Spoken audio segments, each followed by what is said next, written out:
What is up, everyone? It is Quinn here, and it has been a while since I put out my last video. I think it was week 18 of the regular season, but now that the NFL season, has officially wrapped up, we had the Super Bowl last Sunday. I thought it was time to, get back to it, start getting into some of my off-season content. So I'm thinking right now, going to be going through maybe 2-3 videos a week, probably more at that 3 number, kind of going through, maybe some early rankings for 2023, and then starting to dive into, this rookie class, getting some running back rookie ranks, wide receivers, quarterbacks, tight ends, and then, all those guys put together, trying to talk about Superflex, and one quarterback dynasty leagues. So we've got all that coming to you. Also, just overall dynasty stuff, buys, sells, all of that. If you guys want, any specific topics, also you guys can, let me know down below in the comment section, and, I'll try to replicate some of those. But for this specific video, jumping back into it, I'm just going to be taking a very, very early look at some 2023 rankings. So I'm going to be going through my top 12 running backs. Now, keep in mind, right, like these are going to change a ton throughout the offseason. This is kind of just a rough sketch. So if you think, someone was snubbed from the top 12, you can let me know why. But, I kind of want to hear your guys' opinions. Who do you think is too high, too low? Who, should I have had on here? Obviously, there are still things we need to, figure out. There's going to be free agency, the draft, rosters are going to be shaken up. But these are just, my initial thoughts in my way too early 2023 running back rankings. So let's jump into it here at number 1. And this is where I have Christian McCaffrey. Christian McCaffrey was actually my running back 1 heading into 2022 also. I think I was one of the few guys out there who had him over Jonathan Taylor, and he is going to remain there here for 2023. Remember, coming into this season, he was labeled as injury prone. He had kind of stacked up a few injury riddled seasons. The way that I was looking at it, he hadn't had one specific body part that had been consistently injured. When I'm thinking about players being injury prone, I'm talking about a guy like Dalvin Cook who continuously has his shoulder dislocated. Sometimes, you have bad luck. Football, running back position, it's a sport where you're going to get hit a lot. Christian McCaffrey had a great track record through college and then into his first few NFL seasons. So I wasn't really bought into the injury prone thing. He comes out here in 2022, plays a full 17-game season, and then also appears in 3 playoff games. So I don't think we have to worry about that, for CMC. Now, obviously, it's possible he goes out and suffers an injury in 2023. Like I said, that kind of just comes with the territory at the running back position. But he had a great season, finished as the RB2 in points per game. I'm going to be using a half-point PPR. So the RB2 in points per game behind Austin Ekeler. And if we only use his games from when he was with the 49ers, he would have been the running back 1. Obviously, he's going to be heading into next season on the 49ers roster. And he's a guy who's not going to have a massive workload. Typically, if you're drafting someone as the first running back off the board, you want them to have 18 plus carries, a ton of targets, and he'll have a solid workload. But I think with his receiving work, some big plays on this offense, efficiency, and then also just touchdown upside, those things are going to carry him, in my opinion, to be an elite fantasy running back 1. And now we also have Kyle Shanahan with a full offseason to kind of play around with how to use Christian McCaffrey. He had a great, role on that offense, and he was traded midseason. I'm very excited to see what Christian McCaffrey is going to do there in 2023. Now, at number 2, I have Austin Ekeler. Like I mentioned, he was the running back 1 in points per game this past season. He kind of proved that his 2021 season was not a fluke. He scored 20 touchdowns in that season. He followed it up here with 18 in the 2022 season. He led all running backs with 127 targets, and then also with 107 receptions. And then he was first in red zone touches with 68. The kind of crazy part about that is he only had 7 goal line carries, which is not a crazy number. So he wasn't even their locked in goal line back, but they were still, peppering him with opportunities inside the 20. So obviously that led to a ton of touchdowns for him. I think he also was the beneficiary of, the injuries to Keenan Allen and Mike Williams. He was desperately needed as a pass catcher. So I think this offseason will actually be interesting for Austin Ekeler. What do the Chargers do in terms of their weapons? Keenan Allen getting up there in age. Do they make a splash, bring in another guy, spend top draft capital to bring in a wide receiver? I think that's possible. Do they maybe bring in a second running back to split the workload? These are things we're going to have to figure out, throughout the offseason. But right now, he is going to be my RB2. Now, looking at number 3, I have Saquon Barkley. And just like Christian McCaffrey, Saquon is another dude who beat the injury-prone narrative. He played in 16 games and was the running back 5 in points per game with a very strong workload. He had an 80.1 opportunity share. That's third amongst running backs in the NFL. 18.4 carries per game, 4.6 targets per game. He is actually going to be a free agent this offseason. It seems decently likely that he re-signs with the Giants. That offense is definitely looking up with Daboll taking over. But I mean, if he doesn't re-sign with the Giants, if he goes somewhere else, like, let's be real, he's going to be a stud, a high-end running back 1, no matter where he ends up. Now here at number 4, this is probably, the first take that may have some people, kind of disagreeing with me here, or, maybe think it's kind of a hot take here. At number 4, I have Bijan Robinson. And, like I said, some people may think this is too high since he's not even on an NFL team yet. Maybe you think he shouldn't even be in these rankings. I'm going to have him here. And, I think a poor landing spot in the draft could drop him a little here from this number 4 spot. But, I mean, the talent is 100% there for a guy like Bijan Robinson. If you're not someone who's super locked into these, draft prospects, I'm still kind of getting into it, over the next few weeks. But I've been hearing about Bijan Robinson as the RB1 of this class, over the last few years. It seems very unlikely at this point that he falls out of the first round. So you're looking at, very likely a first-round running back. He was a 3-year starter at Texas. He had a monster 2022. I mean, all 3 of his college seasons, very impressive. But this past year, played in 12 games, rushed for almost 1,600 yards, scored 20 total touchdowns, also very effective as a pass catcher, so he can be a 3-down back, had 314 receiving yards this past season. And then when we're just looking at, some of the success from recent rookie running backs, guys like Breece Hall, obviously he had the injury, but he was putting up monster numbers before he went down. This past year, same class, Kenneth Walker with some solid games after he took over for Rashad Penny, and then Jonathan Taylor a few years ago. All these guys have found success in their rookie seasons, and I actually think most people out there would argue that Bijan Robinson is a better prospect than all 3 of those guys. We have seen, rookie running backs dominate, not just the guys I talked about, but some of the more elite prospects, a Saquon Barkley and Ezekiel Elliott. Saquon's rookie year, he was the RB2 in points per game. Zeke's rookie year, he was the RB3.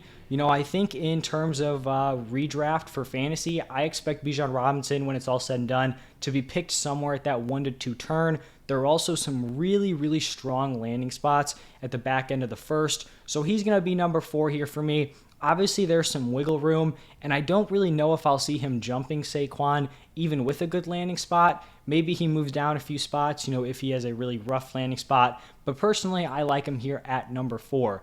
Now, a guy that I kind of just mentioned at number 5, I've got Jonathan Taylor, and he's coming off of just a brutal 2022 season. He was pretty much the consensus running back 1, and I mean, the dude finishes the RB 18 in points per game. Even when he was healthy, it wasn't great early on, and then, we know he had that ankle injury, which shortened his season.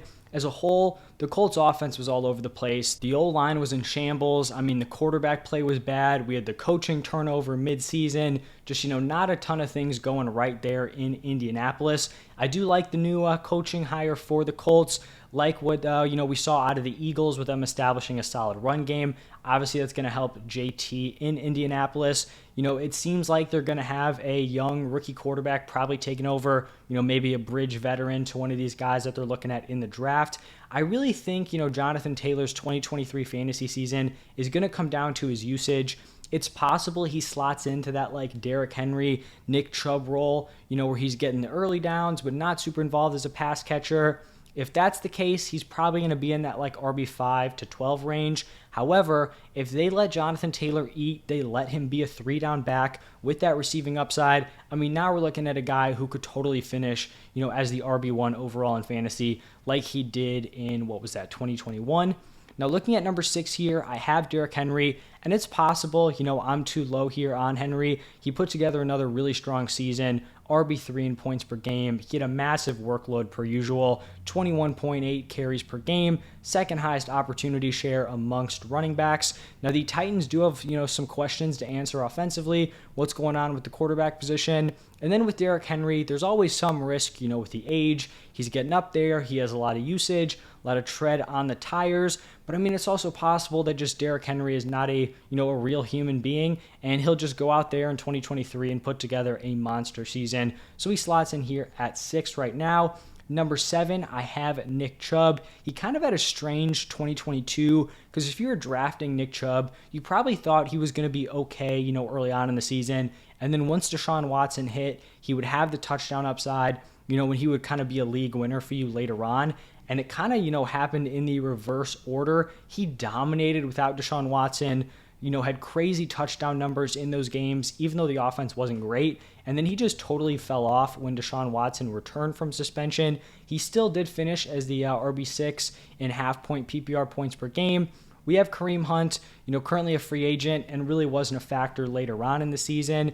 Personally, I think Deshaun Watson is going to be much better in 2023. And, as always, Nick Chubb's going to give you a lot of security at the running back position. I think sometimes security can be overrated because, there are injury concerns there. But I know some people like someone they can just plug in. They know they're going to be an RB1 if healthy, and that is what Nick Chubb can do for you. Now, here at number 8, I have Breece Hall. And Breece Hall was honestly someone that I had a tough time ranking because personally, I'm a huge Breece Hall fan. If you guys were here last offseason, very, very high on him. Basically loved him. I think in the 3rd round, if you're getting him 4th, 5th, 6th, I was all over him last season, coming into it. And then he comes in, he tears his ACL. Now, without the torn ACL, I honestly think I have him ranked in like the RB2 to 4 area. Like, I wouldn't be shocked if I had him as my RB2 if he logged a full healthy season the way he was trending. I mean, the dude was RB7 in points per game, and that includes like early on where he was in a committee. So, I mean, like, the dude was really ready to explode. I mean, he really did explode. He tore his ACL in week 7. Right now, the reports are positive in terms of his recovery. Seems like he's on track to be ready for camp. Obviously, we can't be positive, because we're still a little bit, ways away from that. Maybe it takes him a few games to get back to 100%. But if this return timeline sticks and he is looking healthy for camp, kind of able to get that rust off before the games actually start, I do think I would move him up here. There is concern, coming off the ACL. Is he going to be the same guy? Typically it's like the 2nd year after. That's where they really get back to it. We just saw J.K. Dobbins struggle, but obviously J.K. Dobbins had a definitely a more severe tear than Breece Hall did. So something to kind of monitor throughout the offseason. In that same rookie class, another sophomore guy here, we have Kenneth Walker, and he took over as the starter for the Seahawks after Rashad Penny's season-ending injury. In Walker's 10 healthy starts, he averaged just under 87 rushing yards per game, and then averaged just over 20 carries per game. The kind of tough thing here for Kenneth Walker is that the limiting factor is his receiving workload. There were certain games where the Seahawks would give him like a 3-down back. They would let him take some of those 3rd downs. And then there were other games where we would see DJ Dallas filter in. And then, Kenneth Walker's upside is kind of capped because you're just relying on him getting into the end zone and then putting together a monster game on the ground. So I think he's kind of in a similar spot as Jonathan Taylor, where if he gets that strong workload, he's going to, be a high upside guy. And if not, he's probably going to be more of like a back-end RB1. Here at number 10, I have Josh Jacobs. I could see some people, maybe being a little upset with this one. Being a free agent, it kind of does make him tough to rank here. He's coming off of a career year, RB4 in points per game. The dude was an absolute stud, huge workload, 20 carries a game, 3.8 targets per game, and he actually had the highest opportunity share of any running back in the NFL. It seems likely that he's back with the Raiders, either with an extension or they do probably like franchise tag him heading into 2023. I think there are also questions to be answered for the Raiders in terms of their quarterback situation.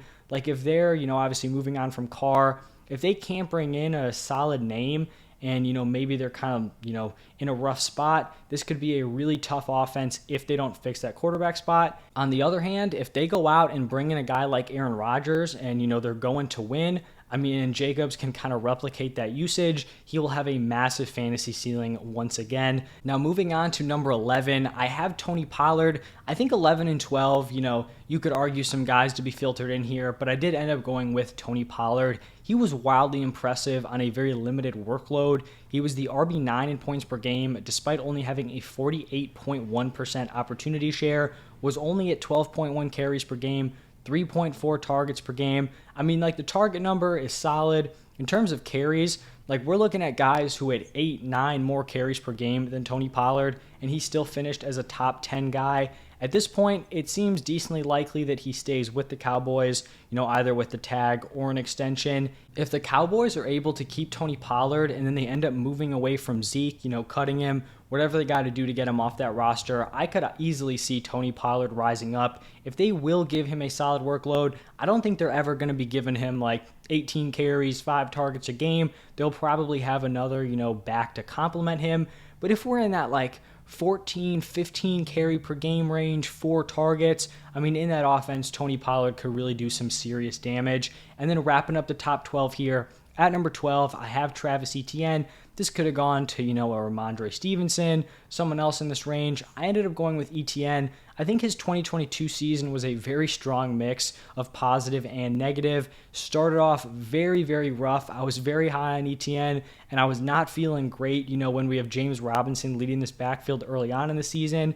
But then he took over in Week 7. He logged some impressive games once he was the starter. In his 11 games as a starter, he had over 100 rushing yards in 5 of those. I think there were kind of 2 clear disappointing aspects of Etienne's season. One were his touchdowns, and then the other one was his receiving work. So he scored 5 total touchdowns on the season, despite carrying the ball 220 times and being targeted 45 times. That's tough. It honestly seems pretty unlucky. And you look at his last 8 games, the dude scored 1 time while operating as like pretty much the workhorse of a top offense. And then the other disappointing part was his targets.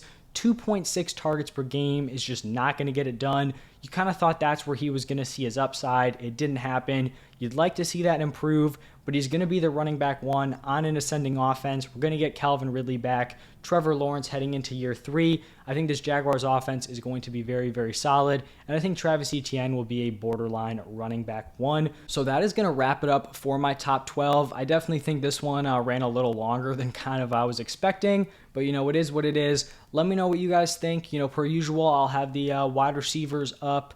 I think Sunday, maybe that's the day. We'll see. Getting back into the swing of things. Thank you all for stopping by. If you enjoyed, hit that like button, subscribe to the channel. Thank you all again, and I will see you in the next one.